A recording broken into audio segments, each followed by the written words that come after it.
Hello aspirants, welcome to the UPSC Analyzer. Today we will discuss newspaper analysis dated 14th of March 2023. First news है India treasure trove sitting in US museum is linked to smuggler in Tamil Nadu jail. तो basically यहाँ पर ये sculpture हैं, ये US की museum में है। तो यूएस की म्यूज़ियम में कैसे पहुँचे? ऑफ कोर्स यहाँ पर स्मगलिंग हुई है एंड स्मगलिंग के ज़रिए ये यहाँ पर यूएस की म्यूज़ियम तक पहुँचे हैं। तो क्या हम इसको वापस ला सकते हैं? इसके लिए क्या प्रोविजन है, इसके बारे में हम डिस्कस करेंगे एक्सप्लेन्ड पेज पर। From an ivory sculpture of moon god Chandra, तो ये आपको दिख रहा होगा moon god Chandra, second first century BCE, ivory, West Bengal, Shunga period. From an ivory sculpture of moon god Chandra traced to second 4th century BCE to an 8th century stone sculpture of Kamadev the god of love। तो first आपको दिख रही होगी image Kamadeva the god of love, 8th century stone, early medieval Kashmir. From an ink and watercolor painting of Mahishasur Mardini in 1760 to another in red ochre and wash on paper from 1775-80 depicting Ram and Lakshman। तो ये सब कुछ आपको मिलेगा in the Metropolitan Museum of Art in New York। What is also common to each is a trail that goes all the way back। तो basically यहाँ पर एक पर्सन है जो कि इन्वॉल्व था इन स्कल्पचर्स की स्मगलिंग में।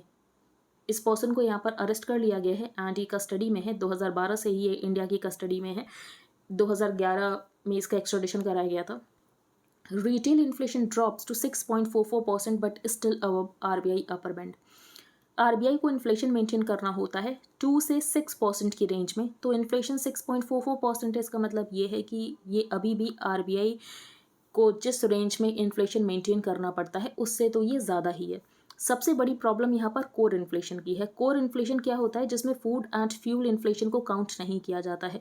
तो कोर इन्फ्लेशन भी यहाँ पर 6% से ज़्यादा है। इसका मतलब ये है कि जो इन्फ्लेशन है ये सीप इन कर चुका है into the broad sectors of the economy, और हो सकता है कि यहाँ पर इन्फ्लेशन कंट्रोल में नहीं आ रहा है, इसीलिए RBI रेपो रेट को और ज़्यादा इंक्रीज करे। Retail inflation inched lower to 6.44% in February from 6.52% in January, even as it remained above the upper band of the 4 plus minus 2% medium-term target of the RBI for the second consecutive month. Data released by the National Statistical Office on Monday showed the marginally lower retail inflation does not give much comfort to the RBI and policymakers, especially core inflation जो कि non fuel inflation होता है, जिसमें food and fuel inflation को include नहीं किया जाता है। ये अभी भी स्टिकी है, remaining at over 6% for the 4th month, and इसके चलते हो सकता है कि RBI जो है ये रेपो रेट को इंक्रीज करे। नेक्स्ट है FATF flags Gandhi's graft I&P minister. तो यहाँ पर गांधीज ने क्या करप्शन किया था ये इंपॉर्टेंट नहीं है, लेकिन यहाँ पर इंपॉर्टेंट FATF है। तो financial action task force, the global money laundering and terrorist financing watchdog. बाकी आपको यहाँ पर देखना है इसकी ब्लैक लिस्ट कैसे काम करती है, इसकी ग्रे लिस्ट कैसे काम करती है। And the Oscars go to India. तो ऑस्कर्स यहाँ पर किस किस को मिला है? तो नाटू नाटू को मिला है बेस्ट ओरिजिनल सॉन्ग में, एंड यहाँ पर बेस्ट डॉक्यूमेंट्री शॉर्ट अवार्ड मिला है फॉर द एलिफेंट विस्परर्स। ये जो यहाँ पर शूट की गई है ये एक्चुअली मुदुमलाई में की गई है। मुदुमलाई कहाँ पर है? ये तमिलनाडु में है, तो ये लोकेशन यहाँ पर इंपॉर्टेंट हो जाती है। It was also the best documentary short award for the elephant whisperers, a heart warming film on the deep bond between a pair of elephants and their humans. Next है guess who is joining a crash course on India its diversity. तो ये कौन सा कोर्स है? इसका नाम है immersing with Indian thoughts and Indian immersion program, जिसको कि डिजाइन किया गया है by the Indian technical and economic cooperation, जो कि डिवीजन है मिनिस्ट्री ऑफ एक्सटर्नल अफेयर्स का। ठीक है, अगर हम यहाँ पर तालिबान रजीम की बात करें तो अफगानिस्तान में तालिबान की सरकार है, लेकिन जो दिल्ली है ये तालिबान को रिकॉग्नाइज नहीं करता है, तालिबान की सरकार को रिकॉग्नाइज नहीं करता है, लेकिन एम्बेसीज को ज़रूर यहाँ पर खोल दिया गया है।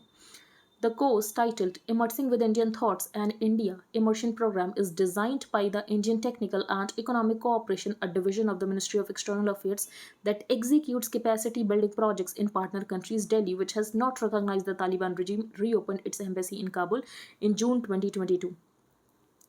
Uttarakhand cabinet nod to 10% job quota for statehood agitators। तो बेसिकली उत्तराखंड को 2000 में एक सेपरेट स्टेट की तरह बनाया गया था। उत्तर प्रदेश से इसको यहाँ पर कार्व आउट किया गया था, एंड उस समय यहाँ पर काफ़ी लोगों ने प्रोटेस्ट किया था कि यहाँ पर उत्तराखंड को बनाया जाना चाहिए। तो इस प्रोटेस्ट में काफ़ी लोगों की जान भी गई थी। तो जिन लोगों की यहाँ पर जान गई थी उनके ऊपर जो डिपेंडेंट लोग हैं, बेसिकली उनके जो यहाँ पर डिपेंडेंट किन है, उनको यहाँ पर जॉब कोटा प्रोवाइड किया जाएगा, 10% जॉब कोटा होगा उनके लिए फॉर स्टेटहुड एजिटेटर्स। एंड ये जो यहाँ पर 10% जॉब कोटा प्रोवाइड किया जा रहा है, ये एक्चुअली यहाँ पर हॉरिजॉन्टल रिजर्वेशन है। Horizontal reservation and vertical reservation में क्या डिफरेंस होता है? तो SC ST OBC ये जो रिजर्वेशन है वर्टिकल रिजर्वेशन है। फॉर एग्जांपल SC में ये कहा जाए कि जो 10% होंगे ये यहाँ पर स्टेटहुड एजिटेटर्स होंगे। फॉर एग्जांपल यहाँ पर जो 15% होंगी ये महिलाएं होंगी। तो ये हो गया यहाँ पर हॉरिजॉन्टल रिजर्वेशन। तो while vertical reservation applies to each group specified under law, horizontal quota यहाँ पर सेपरेटली अप्लाई होता है to each category and not across the board. So once a new law comes into force, 10% of the selected candidates in each vertical quota, including OBCs, SC and STs, will be dependent of people killed in stir and protesters who were injured or jailed. Next है supreme court to centre withdraw notice on paying OROP arrears in 4 instalments. ये news important नहीं है, लेकिन 1 rank 1 pension important है। तो 1 rank 1 pension यहाँ पर armed personnel के लिए है। तो पहले क्या हुआ करता था, बेसिकली किसी पर्सन ने यहाँ पर 15 साल सर्व किया है 1985 से लेकर 2000 तक, एंड यहाँ पर दूसरे ऑफिसर ने यहाँ पर सर्व किया है 1995 से लेकर 2010 तक। दोनों ने ही यहाँ पर 15 साल सर्विस को दिए हैं। लेकिन जो इंसान यहाँ पर बाद में रिटायर हुआ है, बेसिकली यहाँ पर जो पर्सन यहाँ पर 2010 में रिटायर हुआ है इसको ज़्यादा पेंशन मिलती थी, एंड जो पर्सन यहाँ पर ईयर 2000 में रिटायर हुआ इसको यहाँ पर कम पेंशन मिलेगी, क्योंकि यहाँ पर जो पेंशन मिला करती थी ये लास्ट सैलरी ड्रॉन के बेसिस पर मिला करती थी। ठीक है, अब जिसकी वजह से डिस्पैरिटी थी। तो 1 रैंक 1 पेंशन में ये कहा गया कि जो पर्सन यहाँ पर पहले रिटायर हुआ एंड जो पर्सन यहाँ पर बाद में रिटायर हुआ, एंड यहाँ पर लेंथ ऑफ सर्विस इक्वल है, तो दोनों को यहाँ पर इक्वल पेंशन मिलेगी। डेट ऑफ रिटायरमेंट से कोई फर्क नहीं पड़ता है। To explain the system, let us take an example. An officer who has been in service for 15 years from 1985 to 2000 and retired in 2000 would get the same pension as an officer who retired in 2010 and was in service from 1995 to 2010. Before this system, the prevailing system for calculating the personal's pension was based on the last salary drawn. Here, the length of the service did not matter. And इसमें जो consider किया जाता था, ये किया जाता था कि person की यहाँ पर last salary क्या है. The problem here that was a lieutenant general जो कि यहाँ पर 1995 में retire हुआ है would be receiving a pension that is almost 10% lower than a colonel जो कि यहाँ पर 2006 के बाद रिटायर हुआ है, भले ही यहाँ पर सेम लेंथ ऑफ सर्विस क्यों ना हो। तो इस डिस्पैरिटी को रिमूव करने के लिए ही यहाँ पर 1 रैंक 1 पेंशन को लेकर आया गया था। नेक्स्ट हम चलते हैं आगे। Chhattisgarh Congress chief alleges DMF fund misuse. तो DMF क्या है, ये बहुत इंपॉर्टेंट हो जाता है। District mineral foundation. District mineral foundation एक ट्रस्ट है जिसको कि सेटअप किया जाता है as a non profit body in all districts of state जहाँ पर माइनिंग हो रही है। अब बेसिकली यहाँ पर माइनिंग हो रही है, तो माइनिंग की वजह से जो वहाँ की लोकल पॉपुलेशन है उसके ऊपर अफेक्ट भी पड़ता है। तो लोकल पॉपुलेशन के वेलफेयर के लिए इस फंड का यूज़ किया जाएगा। अब इस फंड में यहाँ पर मनी कहाँ से आएगा, तो जो माइनर है ये एक्चुअली यहाँ पर कॉन्ट्रीब्यूट करेगा इस फंड के लिए। District mineral foundation is a trust set up as a non-profit body in all districts of a state to work for the interest and benefit of persons and areas affected by mining related operations. It is funded through miners contribution. तो ये आपको पता होना चाहिए district mineral foundation क्या है, और इसके अलावा जो प्रधानमंत्री खनिज क्षेत्र कल्याण योजना है ये भी आपको पता होना चाहिए। As per the Mine and Minerals Development Regulation Act 2015, in every district affected by mining related operations, state government को यहाँ पर नोटिफिकेशन के तहत इस्टेब्लिश करना पड़ेगा एक trust as a non profit body जिसको कि यहाँ पर डिस्ट्रिक्ट मिनरल फाउंडेशन कहा जाता है। तो बेसिकली यहाँ पर जो रॉयल्टी पे करनी होती है उसमें से जो 1/3 होगा, 1/3 से ज़्यादा नहीं, ये यहाँ पर जाएगा इस फंड में। Funds every mining lease holder or will pay a fraction of royalty not exceeding 1/3 of the royalty to the DMF as per rates prescribed by the central government, and इस फंड का use किया जाएगा for the welfare of the people जो कि affected है mining की वजह से। ऑब्जेक्टिव क्या है, तो ऑब्जेक्टिव बेसिकली ये है कि जहाँ से यहाँ पर रिसोर्स का एक्सट्रैक्शन किया जा रहा है, किसी एरिया में यहाँ पर नेचुरल रिसोर्स मिले हैं उसकी यहाँ पर माइनिंग की जा रही है, तो वहाँ पर जो लोग रह रहे हैं उनके ऊपर अफेक्ट पड़ रहा है ना इस माइनिंग से। तो जहाँ पर रिसोर्स मिले हैं उस एरिया में जो लोग वहाँ पर रह रहे हैं तो उनको तो फ़ायदा होना चाहिए ना इसका। तो idea behind the contribution is that local mining affected communities mostly tribal and among the poorest in the country also have the right to benefit from natural resources extracted from the area जहाँ पर वो रह रहे हैं। Next हम चलते हैं आगे। Seminal importance Supreme Court refers same sex marriage pleas to 5 जज बेंच। तो कल हमने डिस्कस किया था कि सेंट्रल गवर्नमेंट ने एफिडेविट सबमिट किया है और सेंट्रल गवर्नमेंट यहाँ पर अगेंस्ट है सेम सेक्स मैरिज के, और सेंट्रल गवर्नमेंट का ये भी कहना है कि अगर यहाँ पर कुछ चेंज करना भी है तो ये पार्लियामेंट करेगी। सुप्रीम कोर्ट ने सेम सेक्स मैरिज की प्लीज को रेफर कर दिया है टू 5 जज बेंच। जो 5 जज बेंच होती है ये एक्चुअली कॉन्स्टिट्यूशनल बेंच होती है। तो article 145 clause 3 of the constitution says a minimum of 5 जजेस should hear cases that involve a substantial question of law as to the interpretation of the constitution. Government ने यहाँ पर अपोज किया है petitions and supreme court को अर्ज किया है कि इस इशू को यहाँ पर पार्लियामेंट के ऊपर छोड़ देना चाहिए एंड पार्लियामेंट इसको डिसाइड करे। फिर यहाँ पर नवतेज सिंह जौहर की बात की गई है जिसमें सेम सेक्स को डीक्रिमिनलाइज किया गया था। Despite the decriminalisation of section 377 homosexuality. Right to marriage यहाँ पर कौन से आर्टिकल से फ्लो होता है? तो राइट टू मैरिज यहाँ पर आर्टिकल 21 से फ्लो होता है। ये क्वेश्चन प्रीलिम्स में आ चुका है। The right to choose a partner and have the status of marriage is actually a right of expression, right to dignity and self-respect which are traceable to Article 21. 486 ASI antiquities missing since 1947. तो basically यहाँ पर ये बताया गया है कि कितनी ज़्यादा यहाँ पर स्मगलिंग हुई है। इन इंडिया आर्टिफैक्ट्स, तो आर्टिफैक्ट्स की डेफिनेशन क्या है? तो artefacts that have been in existence for not less than 100 years, लेकिन जो मैन्यूस्क्रिप्ट्स के लिए ये टाइम पीरियड है ये है 75 ईयर्स का। तो अगर यहाँ पर मैन्यूस्क्रिप्ट 75 ईयर्स पुरानी है तो उसको कैटेगराइज किया जाएगा as antiquities. When acquiring an object, for example ये यहाँ पर जो स्मगलिंग की गई स्कल्पचर्स की एंड ये यूएसए के म्यूजियम तक पहुँच गया। तो जब यूएसए ने इन ऑब्जेक्ट्स को एक्वायर किया होगा तो यूएसए को यहाँ पर चेक करना चाहिए था कि बेसिकली ये कहाँ से आया है। तो when acquiring an object whether by purchase और डोनेशन और एनी अदर वे, जो म्यूजियम्स है इसको यहाँ पर ड्यू डिलिजेंस को एक्सरसाइज करने की ज़रूरत है कि इस ऑब्जेक्ट की हिस्ट्री क्या है। अगर म्यूजियम यहाँ पर किसी भी ऑब्जेक्ट को एक्वायर कर रहा है तो म्यूजियम को ये चेक करना है कहीं स्मगल होकर तो नहीं आया है एंड वेरीफाई करने की ज़रूरत है ये इस ऑब्जेक्ट को लॉफुली ऑब्टेन किया गया है या नहीं किया गया है। तो यहाँ पर यूएसए के म्यूजियम ने ये सब नहीं किया। Lawfully exported and or imported. According to the Antiquities and Art Treasure Act 1972, it shall not be। तो बेसिकली यहाँ पर 1972 में एक्ट में ये कहा गया था कि सेंट्रल गवर्नमेंट के अलावा या सेंट्रल गवर्नमेंट के द्वारा यहाँ पर किसी अथॉरिटी या एजेंसी को ऑथोराइज किया गया हो तो सिर्फ यही यहाँ पर एक्सपोर्ट कर सकते हैं, इसके अलावा कोई भी एक्सपोर्ट नहीं कर सकता है। It shall not be lawful for any person other than the central government or any authority or agency authorized by the central government in this behalf to export any antiquity or art treasure। अब हम चलते हैं आगे। Ministry could not use surrendered ₹44,000 crore in 3 years. तो यहाँ पर बात किया गया है department of agriculture and farmers welfare which comes under the agriculture ministry. तो इसने यहाँ पर पिछले 3 सालों में 44,000 करोड़ रुपए को सरेंडर किया। इसका मतलब ये है कि इसको यहाँ पर एलोकेट तो किया गया था लेकिन ये मिनिस्ट्री इसका यूज़ नहीं कर पाई। अब मिनिस्ट्री को यहाँ पर जब पैसा एलोकेट किया गया होगा तो ऑफकोर्स ये देख कर किया होगा कि कितनी स्कीम्स को यहाँ पर इम्प्लीमेंट करना है और इतने पैसों की ज़रूरत है, लेकिन इन्होंने इसको सरेंडर किया। इसका मतलब ये है कि जो स्कीम्स के बेनिफिट हैं लोगों तक नहीं पहुँच रहे हैं। ये सबसे बड़ी प्रॉब्लम है। अब स्कीम्स के बेनिफिट लोगों तक नहीं पहुँच रहे हैं, इसका रीज़न ये है कि लोगों के पास अवेयरनेस ही नहीं है स्कीम्स के रिगार्डिंग कि यहाँ पर एग्रीकल्चर में कौन सी स्कीम्स चल रही हैं। The Department of Agriculture and Farmers Welfare, which comes under the Agriculture Ministry, surrendered ₹44,000 crores of its budget during the last 3 years as it could not fully utilize its allocation। तो basically यहाँ पर एक committee बनाई गई थी and committee ने यही कहा है कि गवर्नमेंट को अवॉइड करना चाहिए the practice of surrender of funds and यहाँ पर कोशिश करनी चाहिए कि जो स्कीम्स का बेनिफिट है ये हर पर्सन तक पहुँचे जो भी उसका बेनिफिशियरी है।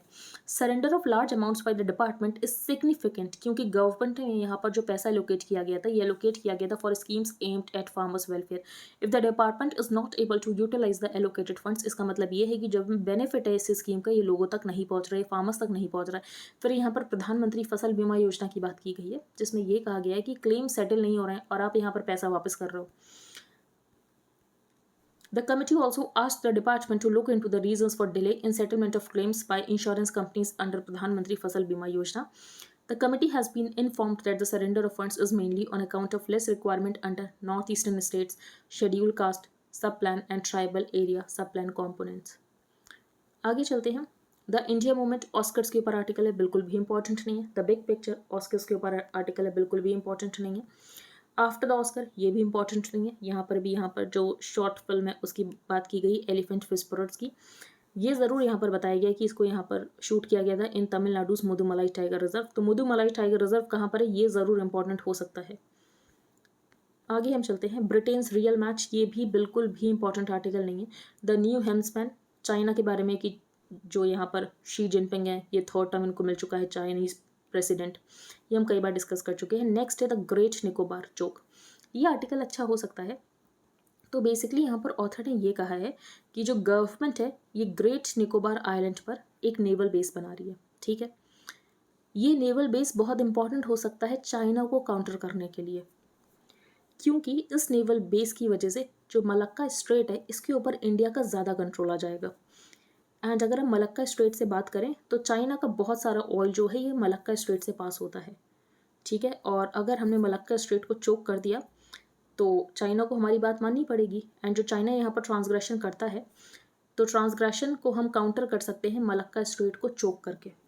In a bold, imaginative, and strategic move, the government of India has quietly begun to build a holistic naval base on Great Nicobar Island. A naval base in Great Nicobar would be the central piece to an oceanic strategy. तो basically author ने ये कहा कि जो हमारी strategy है अभी तक चाइना को काउंटर करने के लिए, ये मोस्टली यहाँ पर लैंड बेस्ड है। तो लैंड बेस्ड स्ट्रैटेजी में हमारे लिए ऑब्स्टेकल्स हैं, तो बेसिकली हमें यहाँ पर ओशियानिक स्ट्रैटेजी को एक्सप्लोर करना चाहिए, जो कि अब गवर्नमेंट कर रही है। Deeply vulnerable in its dependence on imported oil, China's Indian Ocean lines of communication imports over 65% of its oil dependency. One would think that with such a deep vulnerability, Beijing would tread cautiously on the Himalayan line of actual control. All this, of course, depends कि हम basically किस तरीके से prepare हैं to see the game through and permit the new base in Great Nicobar to be the beginning of an oceanic strategy to replace the tired land centric approach, क्योंकि land centric approach में basically हमारे पास यहाँ पर upper hand नहीं आ पा रहा है। An aggressive Chinese move on the northern line of actual control would be countered by a threat to China-bound tankers in the Malacca Straits, with a base in Great Nicobar. जो entry है Malacca Strait की would be 100 miles away, लेकिन यहाँ पर जो nearest Chinese base हो गया सानिया में, ये यहाँ पर 1500 miles away है, तो basically हम यहाँ पर ज़्यादा पास हो जाएंगे। It is rumored that the Chinese have awarded, तो चाइना ने यहाँ पर क्या किया है, major dredging contract of Gwadar, ये यहाँ पर चाइना के पास है, और इनका इंटेंशन है कि ये यहाँ पर ऑपरेट करें an aircraft carrier in support of Djibouti and base it in Gwadar. A Sino-Indian conflict scenario suddenly looks catastrophic for Beijing, और अगर ऐसा होता है तो बेजिंग के लिए ये ज़्यादा कैटास्ट्रॉफिक होगा, इसीलिए यहाँ पर बेजिंग को बहुत टैक्टफुली देखना पड़ेगा कि बेजिंग आगे क्या करता है। The downstream effect will be seen in the coming years when China begins to treat, और चाइना यहाँ पर इंडिया को इक्वल ट्रीट करेगा, क्योंकि चाइना को भी पता है कि यहाँ पर इंडिया चाइना की वल्नरेबिलिटीज़ को कैसे एक्सपोज कर सकता है और कैसे हम चाइना की वल्नरेबिलिटी को यूज़ कर सकते हैं। नेक्स्ट है China's parliament approves changes to speed up passing emergency laws. तो यहाँ पर चाइना की पार्लियामेंट ने क्या किया है, बेसिकली जो चाइना की पार्लियामेंट है इसने खुद को ज़्यादा पावर दे दी है किसी लॉ को पास करने के लिए, और यहाँ पर अगर इनके पास स्पेशल पावर है कि ये लॉ को पास कर सकते हैं सिर्फ एक ही रिव्यू सेशन के बाद। China's parliament approved changes to a law on Monday that would allow it to pass emergency legislation more quickly. तो इनके पास और ज़्यादा पावर आ गई है। 3 साल पहले चाइना ने नेशनल सिक्योरिटी लॉ इम्पोज किया था हांगकांग, जो कि एक सेमी ऑटोनॉमस सिटी है, और वहाँ पर बहुत सारे ऑफेंसेस को क्रिमिनलाइज कर दिया था डिसेंट को स्टेफल करने के लिए। बेसिकली यहाँ पर जो लोग प्रोटेस्ट कर रहे थे अगेंस्ट द चाइनीज़ गवर्नमेंट, तो उसको यहाँ पर स्टेफल करने के लिए एक यहाँ पर लॉ लेकर आया गया था जिसको कि नेशनल सिक्योरिटी लॉ कहा गया, जो कि क्रिमिनलाइज करता था a broad range of vaguely defined offences intended to stifle dissent. तो आपको यहाँ पर हांगकांग के बारे में ज़रूर पता होना चाहिए कि 1 country 2 systems क्या है। Next she could meet Putin speak to Zelensky next week as battle continues in Bakhmut. तो यहाँ पर जो चाइनीज़ प्रेसिडेंट हैं ये पुतिन से मिलने वाले हैं एंड जेलेंस्की से भी इनकी बातचीत होगी। Chinese President Xi Jinping could wade deeper than before into Ukraine diplomacy by next week. A visit by Xi to Russia would be a major event for Putin, क्योंकि यहाँ पर जो रशिया एंड चाइना है ये बात करता है कि हमारी नो लिमिट्स पार्टनरशिप है, who portrays the war in Ukraine as the conflict for the combined might. और यहाँ पर जो रशिया है ये पूरी तरीके से अब चाइना के ऊपर डिपेंडेंट हो चुका है कि यहाँ पर जो चाइना है ये रशिया को सपोर्ट करेगा। फॉर एग्जांपल यहाँ पर जो यूरोप है इसने रशिया से ऑयल लेना बंद कर दिया, लेकिन यहाँ पर चाइना रशिया से लगातार ऑयल ले रहा है, गैस ले रहा है। But if she's visit coincides with Zelensky that could be a bigger coup for Ukrainians, क्योंकि यहाँ पर यूक्रेन ये चाहता है कि बेजिंग जो है ये न्यूट्रल रहे और ये यहाँ पर रशिया को सपोर्ट ना करे। नेक्स्ट हम चलते हैं आगे। Antiquities abroad what Indian international laws से।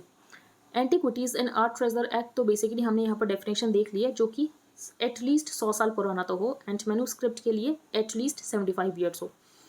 The Antiquities and Art Treasures Act 1972, implemented on April 1, 1976, defined antiquity as any coin, sculpture, painting, epigraph, or other work of art or craftsmanship, any article, object, or thing detached from a building or cave that has been in existence for not less than 100 years. लेकिन manuscript के लिए ये जो duration है ये not less than 75 years है. UNESCO का कौन सा कन्वेंशन है? तो UNESCO 1970 convention on the means of prohibiting and preventing the illicit import, export and transfer of ownership of cultural property defined cultural property as a property designated by countries, जिसकी यहाँ पर importance है archaeology के लिए, pre history के लिए, history के लिए, लिटरेचर के लिए, आर्ट के लिए, साइंस के लिए. The declaration further said that the illicit import, export and transfer of ownership of cultural property ये एक मेन कॉज है कि कल्चरल हेरिटेज का इम्पॉवरिशमेंट होता है. इंडियन लॉ क्या कहता है? तो item 67 of the union list, 12 of the state list and 40 of the concurrent list ये डील करता है कंट्री के हेरिटेज से. Before independence and antiquities act had been passed in April 1947 to ensure that यहाँ पर कोई भी एंटिक्विटी को एक्सपोर्ट ना किया जाए बिना किसी लाइसेंस के. तो no antiquity would be exported without licence. तो बिना लाइसेंस के यहाँ पर जो एंटिक्विटी है इसको एक्सपोर्ट नहीं किया जा सकता है. 1958 में the ancient monuments and archaeological sites and remains act को इनेक्ट किया गया. देन इन 1971 पार्लियामेंट ने ये देखा कि ब्रॉन्ज आइडल को यहाँ पर चुरा लिया गया है from the Chamba and some important sandstone idols from other places. इसके बाद गवर्नमेंट ने इनेक्ट किया antiquities and art treasures act 1972, जिसमें ये कहा गया कि सेंट्रल गवर्नमेंट के अलावा या सेंट्रल गवर्नमेंट की ऑथोराइज्ड एजेंसी के द्वारा कोई भी यहाँ पर एक्सपोर्ट नहीं कर सकता है.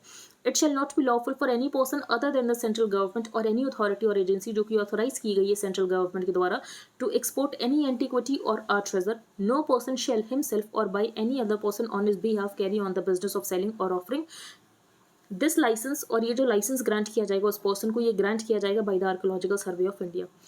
अब कैसे चेक किया जाए यहाँ पर फेक एंटिक्विटी है या नहीं है? तो every person who owns, controls और is in position of any antiquity, तो इसको यहाँ पर रजिस्टर कराना पड़ेगा कि उसके पास ये एंटिक्विटी है बिफोर द रजिस्टरिंग ऑफिसर, और उसको उसके बाद यहाँ पर एक सर्टिफिकेट इन टोकन मिलेगा ऑफ सच रजिस्ट्रेशन. तो ये जो हमारे स्कल्पचर्स दूसरे कंट्रीज में पहुंच चुके हैं, स्मगल हो गए, क्या हम इनको वापस ला सकते हैं? तो there are 3 categories to take note of. पहला जो कि प्री इंडिपेंडेंस के दौरान स्मगल किए गए, दूसरा जो कि 1976 से पहले किए गए, एंड तीसरा जो कि यहाँ पर 1976 की बात किए गए, क्योंकि 1976 में यहाँ पर सरकार ने एक्ट में ये कहा था कि सेंट्रल गवर्नमेंट के अलावा कोई भी एक्सपोर्ट नहीं कर सकता है. For first 2 categories request have to be raised bilaterally. तो बेसिकली यहाँ पर जिस कंट्री में गए हैं उनके साथ हम बाईलेटरल लेवल पर इस इशू को उठाएं या तो इंटरनेशनल फोरम में. दूसरी बात जो सेकंड और थर्ड कैटेगरी में, इसको हम आसानी से रिट्रीव कर सकते हैं. कैसे? प्रूफ ऑफ ओनरशिप दिखा के कि ये हमको बिलोंग करता है. और दूसरी बात यहाँ पर यूनेस्को कन्वेंशन की हेल्प लेकर, जो हमने बेसिकली यहाँ पर यूनेस्को 1970 का कन्वेंशन डिस्कस किया है. नेक्स्ट है why Biden US Congress are at odds over Wagner group. Wagner group क्या है? ये रशिया की एक प्राइवेट मिलिट्री है. रशिया की प्राइवेट मिलिट्री बेसिकली, इसमें जो सोल्जर्स हैं ये मनी के लिए फाइट करते हैं. The Wagner group first surface during Russia's annexation of Crimea in 2014. ये नेटवर्क ऑफ कॉन्ट्रैक्टर्स है जो कि सोल्जर्स को हायर करता है एक पर्टिकुलर टाइम पीरियड के लिए. The group is and registered as a fighting unit, और इसका सोर्स ऑफ फंडिंग क्या है ये भी नहीं पता है. वैगनर ग्रुप यूक्रेन में तो एक्टिव है ही, इसके अलावा ये वेस्ट एशिया में एक्टिव है, अफ्रीका में एक्टिव है. तो यहाँ पर बात की जा रही है कि होल्डिंग अकाउंटेबल रशियन मर्शनरीज एक्ट के तहत ये जो यहाँ पर वैगनर ग्रुप है इसको यहाँ पर लेबल कर देना चाहिए कि ये फॉरेन टेररिस्ट ऑर्गेनाइजेशन है. तो यूएसए यहाँ पर बात कर रहा है कि इसको यहाँ पर फॉरेन टेररिस्ट ऑर्गेनाइजेशन की तरह लेबल कर देना चाहिए. अगर इसको यहाँ पर एफटीओ की तरह लेबल कर दिया, फिर एंड एफटीओ की तरह कब लेबल किया जाता है? अगर ऑर्गेनाइजेशन एक फॉरेन ऑर्गेनाइजेशन है, अगर ऑर्गेनाइजेशन यहाँ पर इंगेज है टेररिस्ट एक्टिविटी में, या तो ऑर्गेनाइजेशन यहाँ पर थ्रेटन करिए security of the United States. And अगर किसी ऑर्गेनाइजेशन को लेबल कर दिया गया है as a foreign terrorist organisation, तो ये अनलॉफुल हो जाएगा किसी भी यूनाइटेड स्टेट्स के पर्सन के लिए, और subject to the jurisdiction of the United States की ये यहाँ पर इसको मटेरियल सपोर्ट या रिसोर्सेज प्रोवाइड कर रहा हो, और जो फंड्स होंगे इस फॉरेन टेररिस्ट ऑर्गेनाइजेशन के इसको भी यहाँ पर फ्रीज कर दिया जाएगा. ठीक है. नेक्स्ट है अनरेस्ट इन मणिपुर हिल्स. ये आर्टिकल बिल्कुल भी इंपॉर्टेंट नहीं है. ये आर्टिकल क्यों आया है? तो बेसिकली यहाँ पर 2 ट्राइबल इंसर्जेंट ग्रुप्स के साथ जो मणिपुर गवर्नमेंट का एग्रीमेंट हुआ था, मणिपुर गवर्नमेंट ने इससे पुल आउट कर लिया है. अगर हम नॉर्थ ईस्ट की बात करें तो नॉर्थ ईस्ट में इंसर्जेंसी की प्रॉब्लम बहुत लंबे समय तक रही है. तो आपको इस टॉपिक को प्रिपेयर करके रखना. बेसिकली आपको वेट नहीं करना है कि न्यूज़पेपर में नॉर्थ ईस्ट में इंसर्जेंसी आई है तो आप यहाँ पर नॉर्थ ईस्ट की इंसर्जेंसी टॉपिक को प्रिपेयर करो. ऐसे नहीं प्रिपेयर करना होता है. In a surprise move, the Manipur government Friday pulled out of a suspension of operations agreement with 2 tribal insurgent groups, alleging कि ये यहाँ पर influence कर रहे थे agitation among forest encroachers. Article important नहीं है। आर्टिकल 371C ये यहाँ पर बात करता है special provisions for the state of Manipur. तो आर्टिकल 371C ये ज़रूर आपको पता होना चाहिए। इकोनॉमी पेज पर कोई भी इंपॉर्टेंट न्यूज़ नहीं है। अगर आपको इंडियन एक्सप्रेस का हाईलाइटेड पोर्शन चाहिए and static parts related to every topic तो आप इसको बाय कर सकते हो।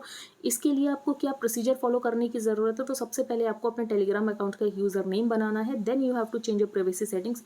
फॉर दैट आपको सेटिंग्स में जाना है, then privacy and security, then groups and channels, who can add to group chats, वहाँ पर आपको एवरीबडी चूज करना है। You can pay via UPI to the mentioned UPI ID and then you have to send payment proof along with your Telegram user ID to the mentioned email ID।